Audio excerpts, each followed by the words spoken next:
Okay, this is Jack Ryan again, and going to do another little tutorial here. I'm going to cover creating a budget with Excel. I really like Excel because it gives you a lot of freedom. Let's kind of go over some basics. Remember we said that a budget is basically accounting for all the money you spend, all the money you make, all the money you spend, right? So we're going to have a section for income, and we're going to have a section for expenses. And maybe at the bottom of income we're going to have a total, and at the bottom of expenses, and I anticipate a lot, we're going to have a total here. This total, well, let's before we do it, let's say we have a job. Maybe we have two jobs. Maybe we have job 1 and job 2.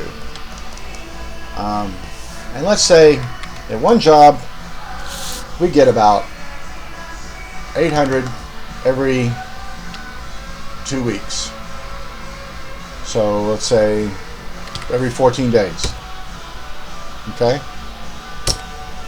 And at the other job, maybe we get $1,000 every 7 days. So what would that mean monthly? Well, so the math on this is really pretty simple. The monthly amount would be the original 800 times 30.4. I'll tell you where I got this number in just a second. Divided by 14. So that's about how much you make a month if you make $800 in a 2-week period. Okay, what about the next one? Well, since I did this C2 here, I could just drag this down. There we go. So there you go. So if I make $1,000 every 7 days, then that's about how much I'm making a month. Let's turn these around. That's pretty good. So you got 2 jobs. You get paid for one. You get paid every 7 days. For the other, you get paid every 14 days. All right. That's one way of doing it. So what if you get paid? Let's say we have a third job.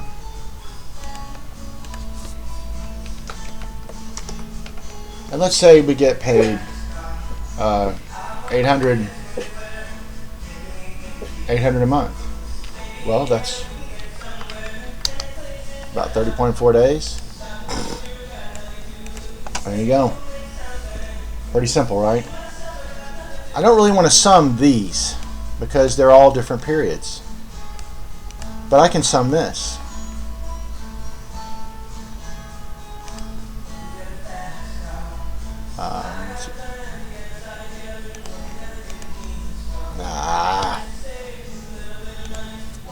There you go. So that's how much you make a month, right? What about expenses? Well, let's say we have rent, we have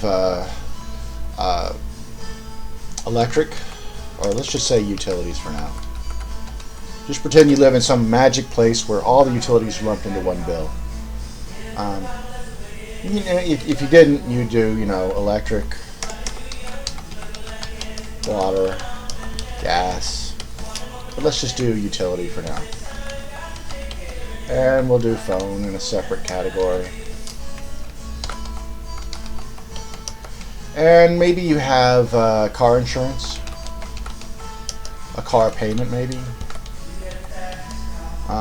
Whatever. So you have all these expenses. These are usually monthly.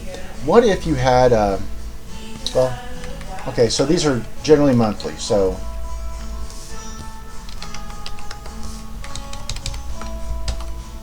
there you go. And let's say the rent is maybe $1,200 a month.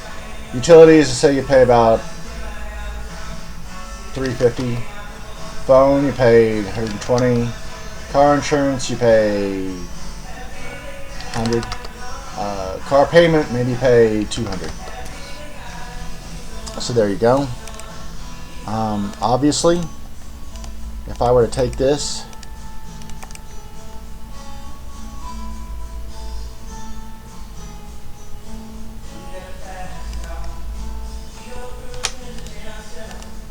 drag it down. There we go. Oh wow, we got these div zeros. Well, whenever you run into that, that's because this is 0 in these cases. In these cases. So what you could do is change this formula. You say if C8 equals 0, then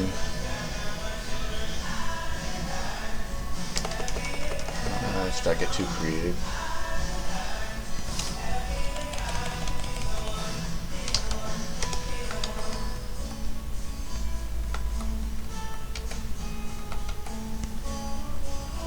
So there we go. So this is just a simple if statement. I don't know how familiar you are with Excel, but it's sort of an inline if statement. And if we were to look at the here, here's the test that has to be true or false, right? Is C8 equal to 0?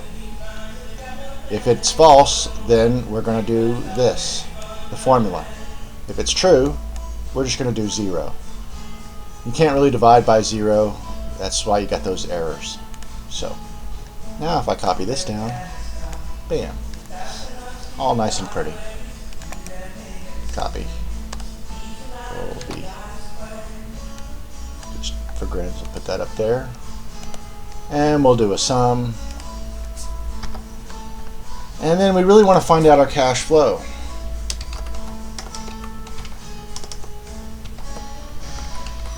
Show you another little trick about Excel. I'm going to name this range. We're going to call this total income, right? And this is going to be total expenses. Our cash flow is going to be total income minus total expenses. There you go. You know what? If I were to copy this anywhere, it's always going to be the same because it's the same formula. It's always going to reference those two named ranges. If I were to move these around, it doesn't matter because that name follows that cell. So that's pretty cool. Alright, well there's our cash flow. Let's go ahead and make that money. Okay. Wow, we got a really good cash flow. Alright, let's say we lose this job. How's our cash flow now? 3,000. That's still pretty good. Alright. Let's go ahead and keep these two jobs. 5,000 is a reasonable amount. Well, so I still have $3,000 left here after I've paid my rent, my utilities, my phone, my car insurance, my car payment. There may be other bills. Maybe you pay. Let's contribute to our savings, right? So let's remember maybe we're working on our emergency fund. Maybe we're working on our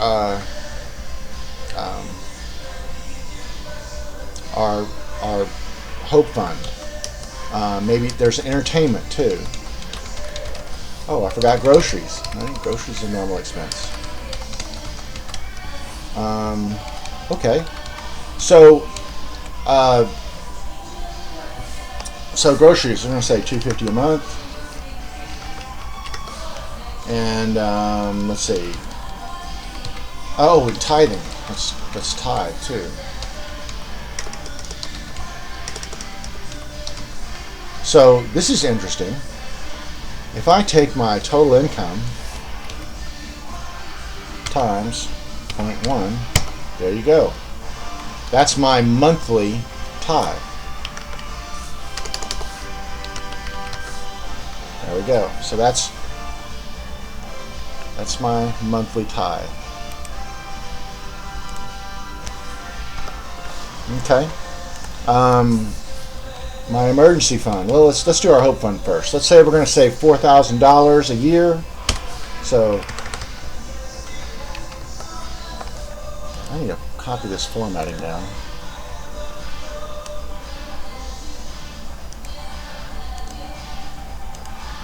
Okay, and that's a month. Cash flow is kind of going away here, but we still have quite a bit.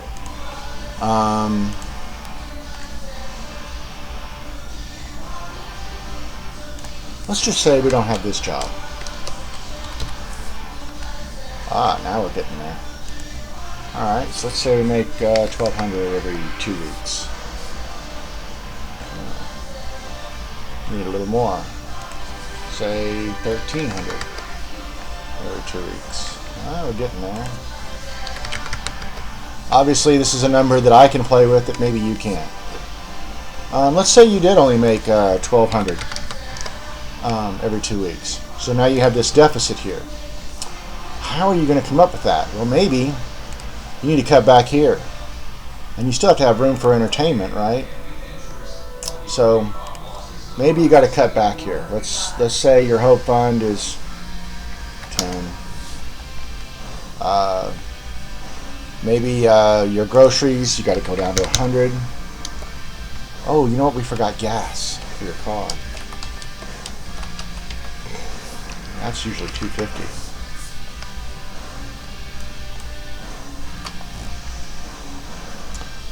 We need more money. $1,200 a month. Let's say maybe we need to cut this to 100. What else? Maybe I can't afford a cell phone.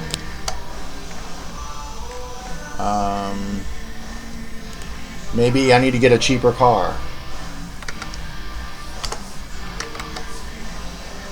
Maybe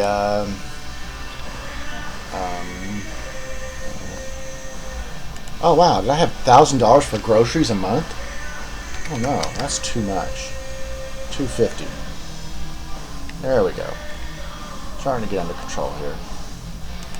All right, you see, we did have to cut back our health hope fund. It still needs to stay low. That gives me about $185 for entertainment. Okay, I really don't have anything left. That's it. Okay, now see, even though I get paid every 2 weeks, that's how much I'm doing that. Well, what is the 2 week? And what is the weekly? Maybe I want to know these things. Maybe I don't want to know the bi-weekly so I can figure out exactly how much to put towards my billing account, right? Well, that's a simple formula, right? We're going to take this times 14 divided by 30.4. And there is my bi-weekly amount. See, that matches that? This is still a sum. And oh, don't forget our if statement.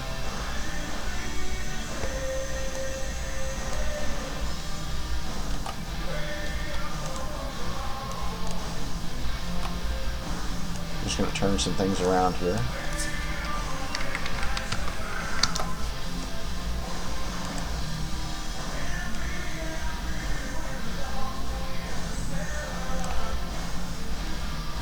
Actually, we don't have to worry about this because it's never going to be 0. Okay.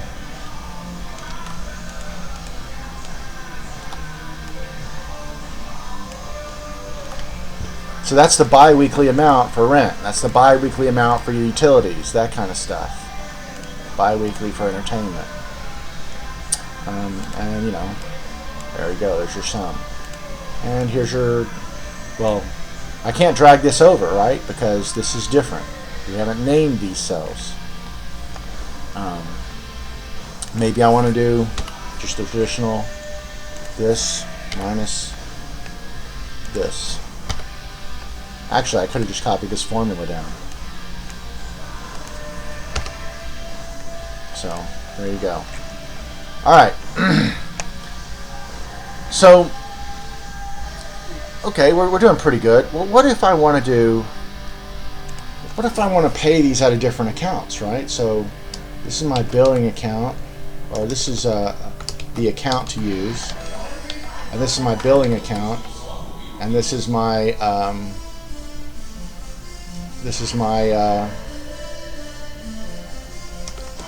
my main account. Turn that around. Okay, so if I put bill here, then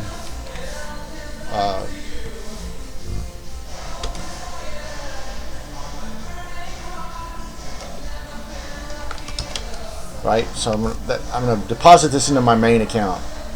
I'm also going to probably do some kind of a transfer, so I'll do this. We're going to create another area for transfers.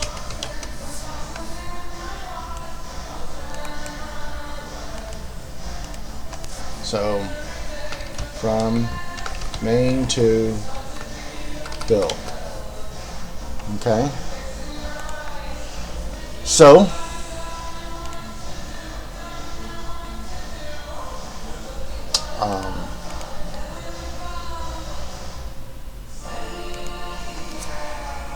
we're going to have a certain number here. So this equals minus this, and this equals plus this.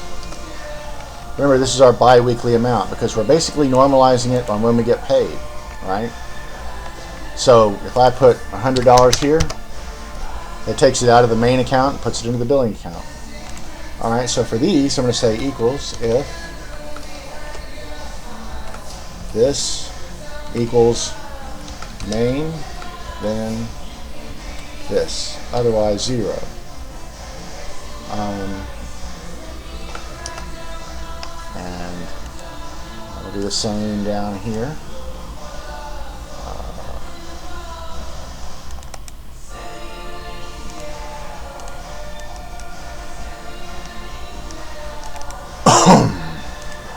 There we go. If, and then this says equals if this equals bill, then take this, else 0. So, alright, so there we go. And if I were to change this to bill, then it moves it over there. But we're going to deposit our paychecks into the main account and then transfer from main to billing. Alright, so what am I going to pay these bills from? Actually,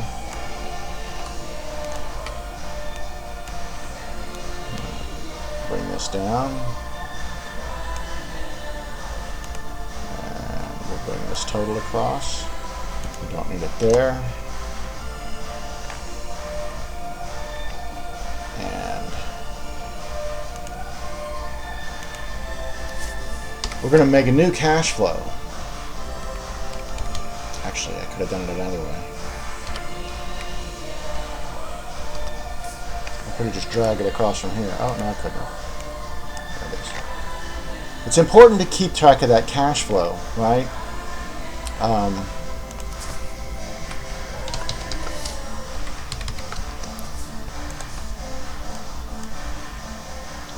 So, there you go.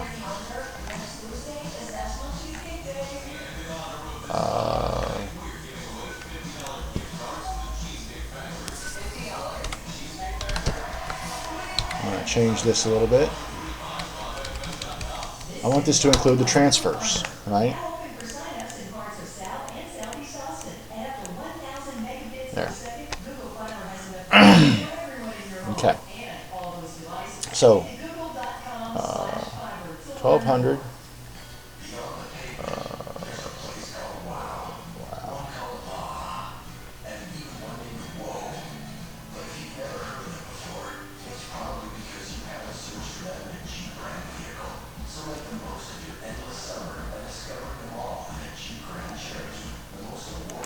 Okay. Okay. And this is, we don't really need a total transfers for now. I can plus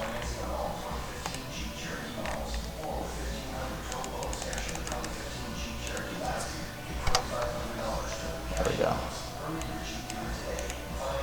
There we go.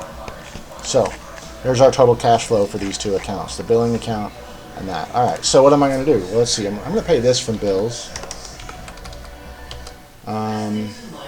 Bill. Phone bill. Car insurance bill. Payment. Groceries bill. Tithe. I'm going to pay this right from Maine. Gas for my car. I'm going to pay that out of bills. Emergency fund, Hope fund, I'm going to pay those from the main account. Entertainment, I'm going to pay for the main account. Alright, so now look at these cash flows here. Oh, dang it.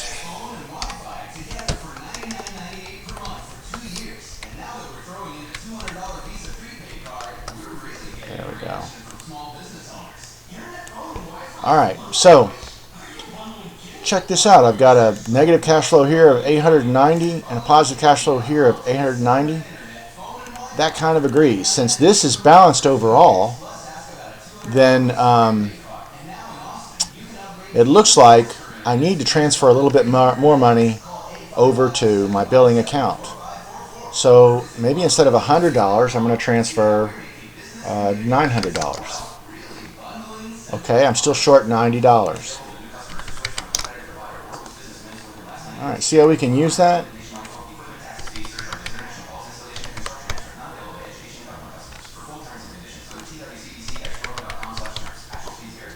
Let me just use that to that's about how much we need to transfer from our main, every paycheck, every time we get paid, every 14 days, we're going to transfer this over to our billing account. And that way we can spend from this account and not really worry too much about invading our bill money. Remember those principles we learned before? Alright. That's some basics of budgeting. I've got some other ideas here. Maybe I'll explain them in another video. Maybe I'll do them now. Where does this 30.4 come from? Well, if there's 365 days in a year, and there's 12 months in a year, 30.416. Maybe I want to do this a little more exactly. I'll go ahead and write a function for that, and we'll put that in the next video. How's that? Alright. What we've accomplished here is we've created a spreadsheet. This is a spreadsheet we're going to use for our budget. And it's a start. So I'm going to save this, save it, and I'm going to build on this. I'm going to check it out every day and look at it and build on it and think on it. I'm going to struggle with my budget, get it, see if maybe I can find a way to afford a phone. Maybe this is too high. Maybe I'm going to take a closer look at how much I make. Maybe I make more than that. I'm going to refine some of this stuff. And this will grow over time. I'll tell you what, we'll go ahead and create some other sheets. Let's use this as a journal. I really like doing this. So let's format this column. A date. I like to include the day of the week. So if you hit Control:, that will automatically fill in today's date. And then my entry for today is started my new budget. Still needs work.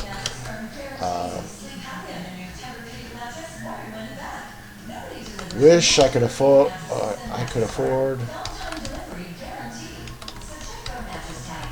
There you go. Whatever, just budgetary stuff.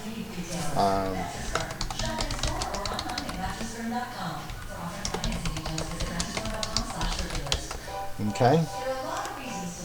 So we've accomplished creating a journal and our budget, and I think that's enough for this lesson. Hope you got something out of it. I'll be back with more lessons in a little while.